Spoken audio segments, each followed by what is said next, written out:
I mean, to keep ourselves ready, we just had to stay mentally and physically locked in. I mean, we've been working hard the past 2 weeks. I mean, we had two unexpected breaks. I mean, but in times like this, we gotta just kind of roll with the punches and keep going. The teams who adapt the best are gonna have the best opportunities and most success in this weird season we're having this year. Aaron, excuse me, go ahead. Aaron, this is David Teal, also from the Times-Dispatch. After having two games against James Madison postponed, do you feel very familiar with them as you prepare for this game? I mean, in a sense, yes. We've been doing a lot of prep for them for those 2 weeks, and then the film. I mean, we've watched a lot of stuff over since it's not much to look at from this year. But I mean, it can benefit us in that sense that we are more familiar with our opponent and we'll know kind of more where they're coming from and what they want to do when we get out on the field on Saturday.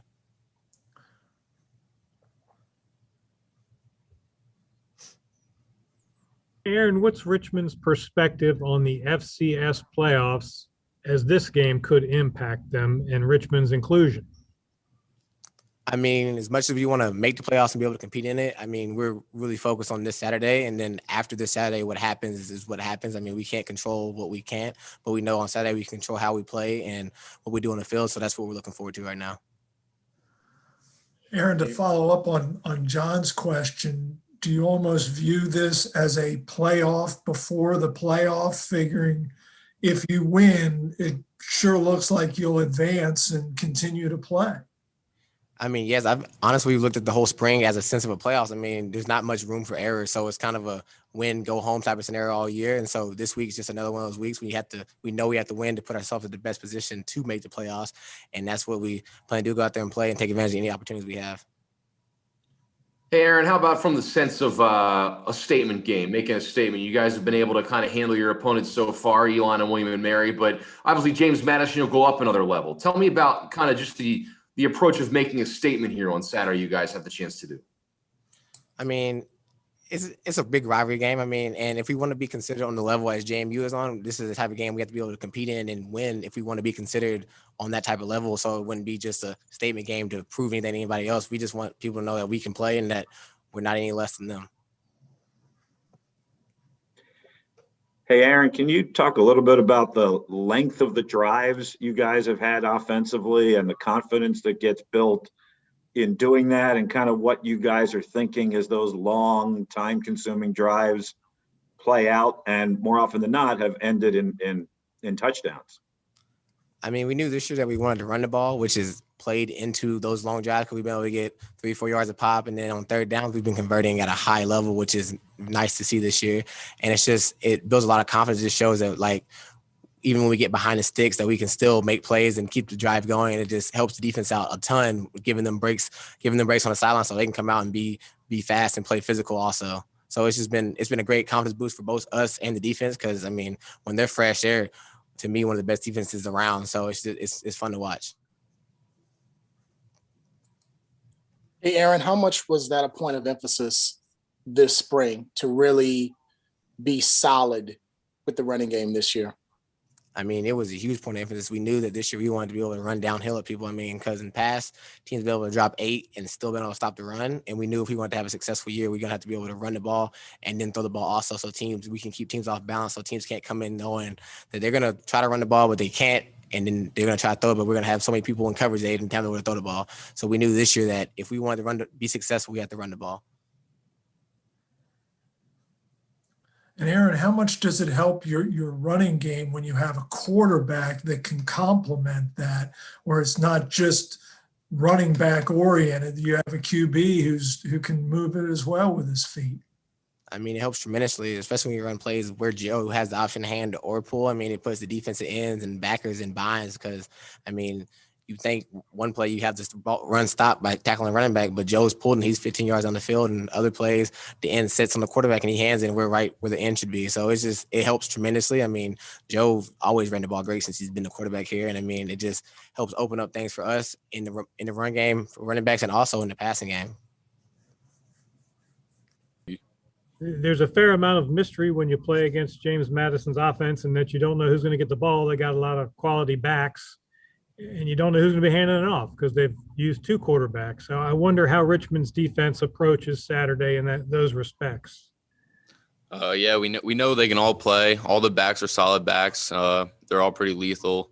And then there's two quarterbacks that we know can play as well. So we're preparing for anything, and whatever comes out, we're gonna handle it and get the job done. But offensively, they're not too complicated. It's pretty simple offense, but they're very effective in what they do, and they execute at a high level. So whatever they come out in, we're gonna do our best to handle it.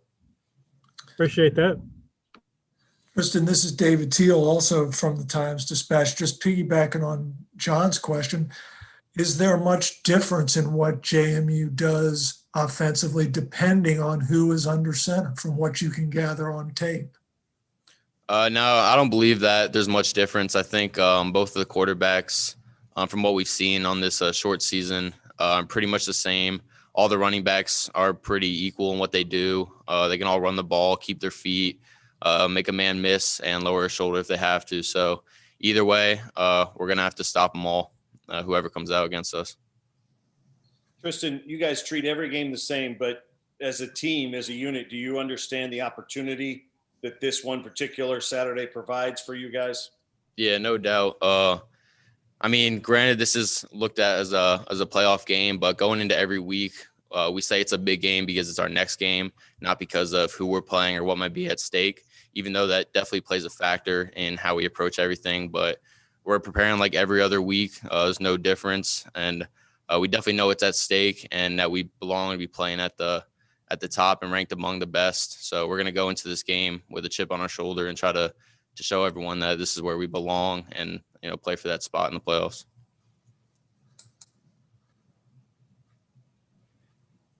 Tristan, is there any hold your breath as the week goes on? I mean, the last couple of weeks you started preparing for an opponent and then you stopped, and then you started and then you stop. What's kind of that mentality like as this week creeps towards Saturday? Yeah, every day we get tested is a hold your breath and say a prayer, hoping everyone's a negative, because I mean, as everyone sees, it's so unpredictable and what's going to happen every week. But we're going to prepare like we're going to play until we get that announcement, and just hope we can get a game against the number one team in the nation. Defensively, you guys are allowing about 60 yards a game rushing. JMU averages about 260 rushing. Is that the kind of challenge that a defense relishes, strength on strength? Yeah, we definitely know going into this game that the strength of their offense is the run game. And we know that the strength of our defense is in the box and stopping the run. Like you said, 60 yards a game rushing. So we're definitely up for the challenge. Our goal going into this game is to split their rushing yards in half and hold them to half of what they're averaging. So we think if we do that, and then our offense performs like they have been, then we'll definitely have a great shot at coming out with a win. And offensively, you guys are averaging, I think, time of possession is 34, 35 minutes a game. And Aaron was talking earlier about how that helps keep you guys fresh. Is that the way you view it as well, kind of that complementary football? Oh, yeah, 100%. The more they're on the field, the more rest we're getting, the more energy we have coming out, get a 3 and out and get them back on the field to do what they do. The Elon game, I think I played like 34 snaps. Usually we're averaging like high 60s, 70s. So I only played half the amount of snaps that I normally do. So, keeping us on the sideline and letting us build up back our energy so we can come out and fly around and give them a 3 and out. It definitely helps. And then when they go down those long drives and they put one in, it only increases our energy and our juice. So we all feed off each other, and we love seeing it.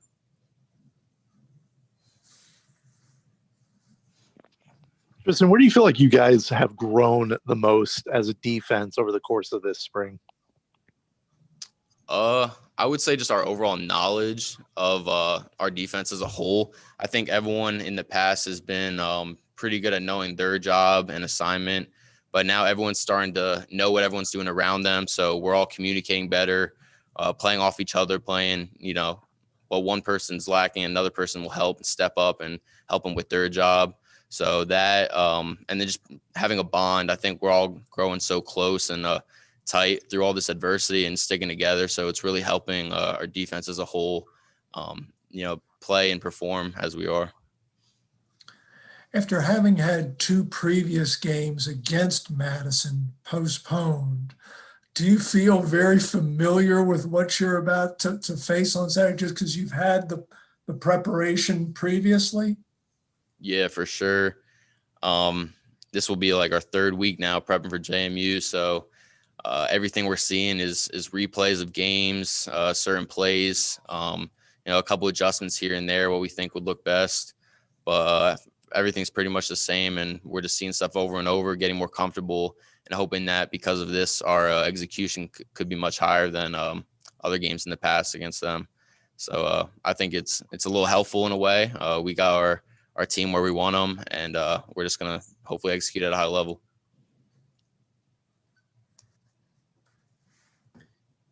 Hey, Russ, in your estimation, does Richmond have to win to get in the FCS playoffs on Saturday? I'm not sure, to be honest with you. I have no idea. We'll just play Saturday and see what happens on Sunday, I guess. Hey, if I could follow up in another direction, which is obviously transfer rules are going to be relaxed, it appears.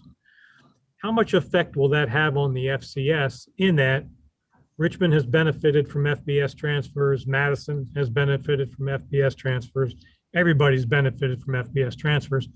Isn't it reasonable to assume those guys may stay on the FBS level and not come down? Yeah, I mean, that's part of it, John.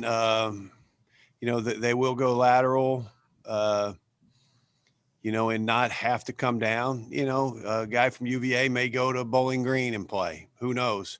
Where they used to have to come to James Madison or Richmond or William Mary.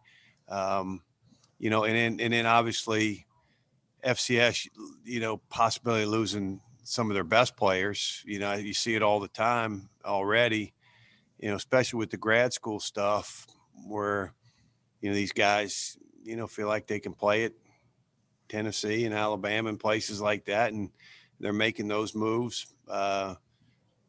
Ultimately, I think it's going to hurt FCS football quite a bit, to be honest with you. Thank you. Russ, Tristan was telling us that the goal Saturday is to limit Madison to half its rushing average. How did you and your staff come up with that number, and are you up to it? That's the first time I heard that, but I'm not in all the defensive meetings, so I'll have to ask Wood about that one. I know they're running for a lot. I'm not even sure how many a game. The bottom line is we have to get them on the ground when we got an opportunity to get them on the ground, and we got to fit gaps.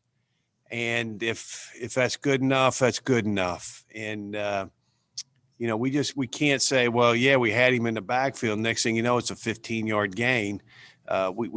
You have to take advantage of getting them on the ground when you have that opportunity. So to answer your question, I haven't heard that, but the defensive people may be talking about that, I guess. Or maybe it's just Tristan and the linebackers. They're here in the office more than we are, to be honest with you. And then how have you tried to keep your guys game fresh amid all these interruptions in the season? You won't have played for 3 weeks by the time you hopefully tee it up on Saturday. Great question. When we found out we were playing James Madison, and I knew we had 2 weeks off already, and we had prepared for James Madison. We had game planned, and we had practiced against what we thought James Madison would do. So I immediately came out, and when we had the team meeting, I told our guys, I said, listen, man, we're not going to hammer you in the ground. We're going to go out there on we've practiced James Madison, multiple practices. We're going to go out for an hour on Tuesday, an hour on Wednesday, walk through on Thursday, an hour on Friday, and had a lot of pushback from the players. They didn't want to just go out for an hour. They wanted the regular Tuesday, Wednesday practice. They felt like they needed it and wanted it and felt good about it. So we kind of kept practice the same. But as a coach, you're always worried about the wear and tear on their bodies. People don't realize it, but the linebackers and defensive linemen, they're banging every snap we take, whether they're involved in a tackle or play, they're banging. And, I try to keep a pulse of, how our guys are feeling. I'll go ask Kobe Turner, and I'll go ask Wheeler or Dressler or a DB and just, hey, how your legs feel? How do you guys feel? But I think they feel good. And we've had days off that probably have helped that too. And hopefully they're taking care of their bodies, away from football. But they wanted to practice. They didn't want to cut down. But I was prepared to cut it down, and they said no, can do. So we had normal Tuesday, Wednesday practices. Have you ever had a team turn down lighter before? Nope. When I was playing, man, I've been doing backflips all the way down the hall. Yay, coach. A great group of guys we're working with right now, though. This is a tremendous football team, and I've said it before. Every day I walk out on that practice field or walk in this office is a joy to be around them. They're great kids and hard workers, and we'll see if we're good enough. Russ, does their reaction to practice tell you that they fully understand the opportunity that they have in front of them this Saturday? And does it show a sign of readiness that eases your mind a little bit? Yeah, they understand what's going on this Saturday. And we haven't played well against James Madison the last couple of years. They understand that. But they do understand it's a big game. I after Tuesday's practice and after today's practice, I barely – the only thing I said to them was, good practice, man. You guys look good today. And didn't talk about how big the game is, how significant it is. They know. And but they've practiced well. They practiced well yesterday and practiced well today. So they're excited. You mentioned earlier, Russ, the necessity of getting JMU's backs on the ground when you have the opportunity and fitting proper gaps. But how much can your offense Saturday help your defense? You're averaging almost 35 minutes a game possession. You need to replicate that against Madison?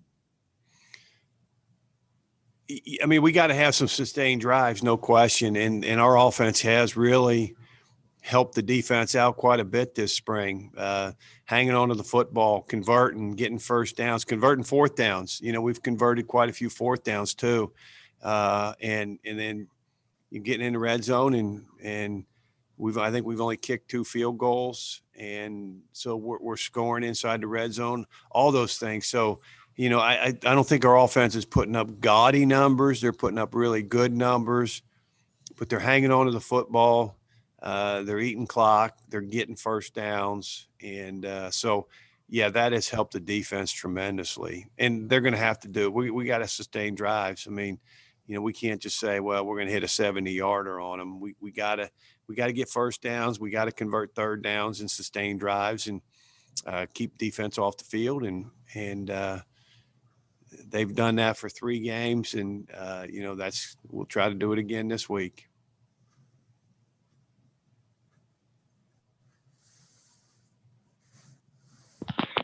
Coach, with the difficulties of this season, do you feel like it's helped the team maybe bond a little bit to a certain extent, when they are having to rely on one another and meet this responsibility in order to get to game week each Saturday? I think it's made them more accountable to each other. Now, we got a close football team. The chemistry is tremendous. They're a really close-knit football team. They genuinely like each other. But I think the accountability part of it is the thing that's really stood out, because you're accountable, and I think people see that. You're accountable to make sure that you're negative in the COVID testing protocols.